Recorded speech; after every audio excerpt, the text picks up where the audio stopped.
ძალიან ხშირად ჩვენ კოსმეტოლოგები ვაწყდებით ესეთ კითხვას, როცა გვეკითხებიან, რამდენად ხანგრძლივად შემიძლია მე გამოვიყენო საცხი ან შრატი და ხო არ გამიჩნდება მიჩვევა. ხო არ მიეჩვევა კანი ამ საშუალებას და უკვე რეაგირება არ ექნება. სანამ გიპასუხებთ ამ კითხვაზე, მოდით გავერკვიოთ, რას ნიშნავს სიტყვა მიჩვევა.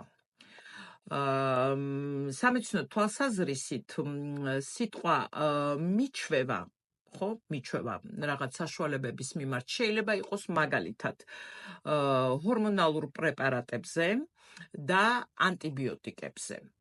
აი ხა რაც ეხება კოსმეტოლოგიას, შემოკარგებო, კოსმეტოლოგიაში ესეთი ნივთიერებები უბრალოდ ფიზიკურად არ არის.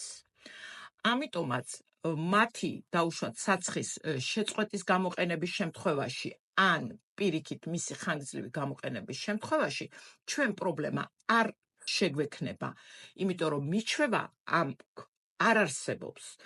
მაგრამ ზოგჯერ არის სიტუაცია, როცა მაგალითად ჩვენ კანის თვისებები გვეცვლება, რაღაც საშუალებები ვიხმარეთ რაღაც პრობლემის მოსაგვარებლად და ეს პრობლემა მოგვარდა, ამ შემთხვევაში რა თქმა უნდა უკვე შეგვიძლია ჩვენ ჩავხსნათ ის საშუალება და გადავიდეთ სხვა საშუალებაზე. მაგრამ თქვენ ის რომ თქვენ იხმაროთ მაგალითად რაღაც საცხი 2-3 წლის მანძილზე, ამაში არანაირი პრობლემა არ არსებობს. აბა ჩემო კარგებო, წარმატებულ არჩევას გისურვებთ როგორც ყოველთვის.